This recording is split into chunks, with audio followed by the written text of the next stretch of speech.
Hello all, welcome to this tutorial in which now we will be looking into the classifier guided way of sampling images. The base model that we are considering here is a noise predictor model, and then from there we shall be going ahead. Now, this is the code that we are using.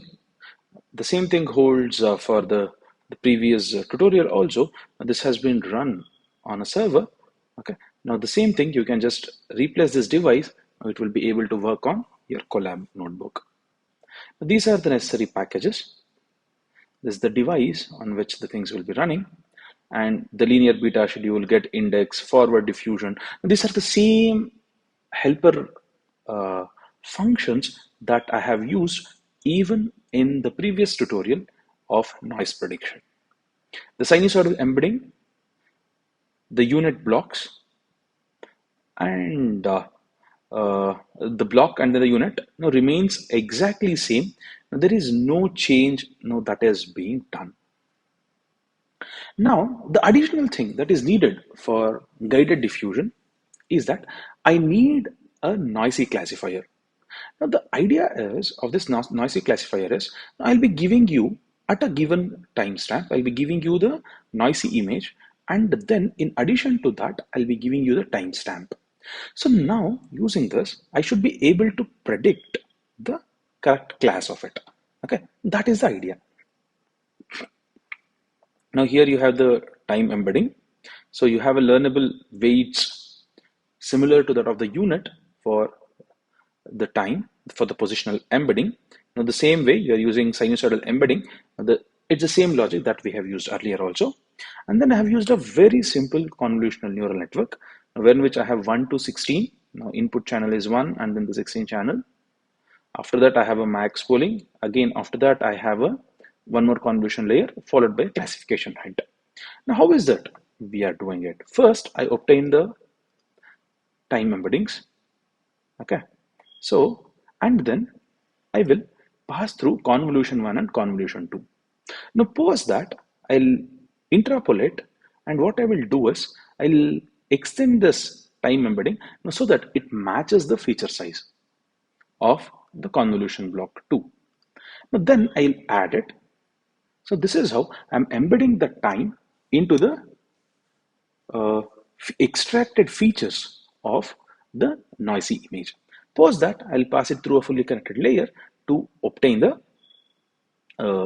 posteriors. Okay.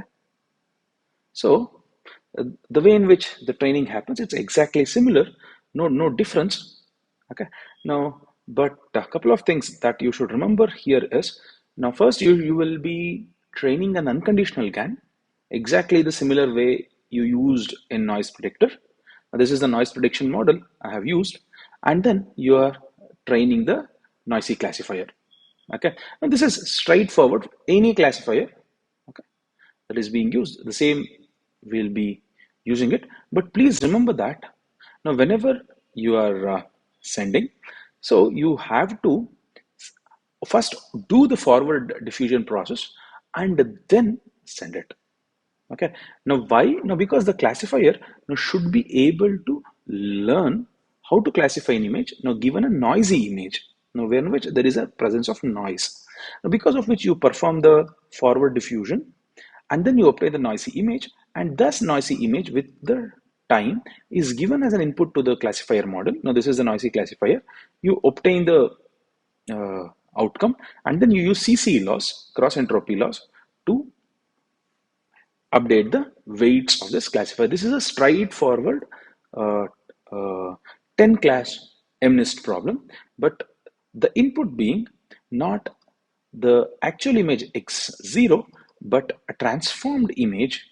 Okay, transformed image in the sense added noise. Okay, now this is the classifier that you have trained. Okay, so now both of them have been trained. Now comes the magic. Now, how do you put the uh, things from the classifier and then from the unconditional DDPM and then obtain a conditional generation is the question. Now that needs to be answered. Now let's proceed. Now the target image that I'm generating is 9. Now let me show the generated images first. Yeah, all of them look like 9, but some of them look like 9s that were preferably written by my son, which is very hard to understand. And these 9s are really good actually. Yeah.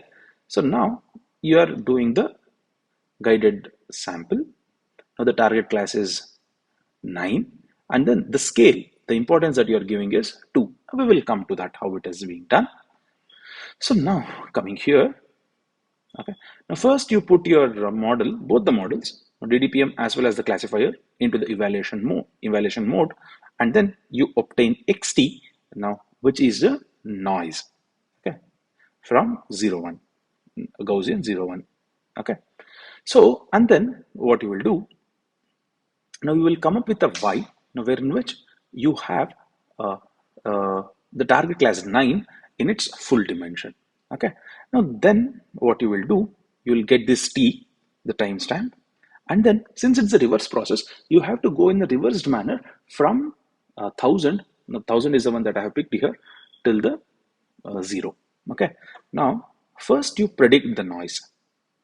Okay, now once you have predicted the noise, now you need to actually get the unconditional mean in this case. Now, how do you obtain the unconditional mean? Yeah, now I have just gone with the equation. Okay, so now this is the equation that I'm looking into, in which I can take this as a common factor. Now, because of which it will be 1 over square root of alpha t xt minus 1 minus alpha t divided by 1 minus alpha t bar into the predicted noise. Now this is your unconditional mean. Okay. Yeah. Now your beta t is nothing but 1 minus alpha t. Okay. Square root of 1 minus alpha t bar. Now this is beta t. Now this is your 1 minus alpha t bar. Okay. Yeah. And then now square root of reciprocal of alpha t's, now which is this, okay, which you have taken as common factor. Unconditional mean is that common factor into image, okay, now whatever at that time step minus beta, now whatever predicted noise, now divided by this. Actually, you are obtaining this term, okay. You can do it similarly even with the noise also, yeah, but I'm going ahead and doing with the uh, mean, okay, yeah, and then you obtain the gradients. Now what you have done, you have obtained the unconditional mean, which is there, good. So now what we should do, now we should obtain the gradients with respect, now that is, what is that we want, now we want the gradient with respect to xt log of p of y given xt. Now, this is what we want, okay. Now first you say that I need gradients, now requires gradient equals to true, then you pass through it, and then you obtain the log probabilities, okay. So and then what do, you obtain the gradients, okay. Now then you get the posterior variance at that specific time t, and then you scale it up with the, you scale it up. Now this is what 2 you have obtained, and then the posterior variance at that specific point t, at that specific time t, and then the classifier gradient. Now all of them you add. Now this is the mean that you have obtained, okay. What you can do, you can do it for m times and then take an average of it, or you can do it for one instance itself, yeah. Now depending on what is the time step, now you'll be getting it, okay. If I is equal to 0, now that means that this is the last time step, now this is the image, else you are again repeating the same step, and then you're putting back in the training model. The reason why I'm putting back in the training model is, now sometimes you might need to sample in between the epochs. At that time, now putting back these models into the training mode makes sense, and then you're clapping it, okay. And this is your results, okay. Now this is how You will be combining the classifier gradients now with the unconditional mean so that you can obtain the images of a specific class. I know that the generated images are not so great. Yeah, it's up to you to train it furthermore and then obtain better results. In the next tutorials, now we'll be looking at DDIMs.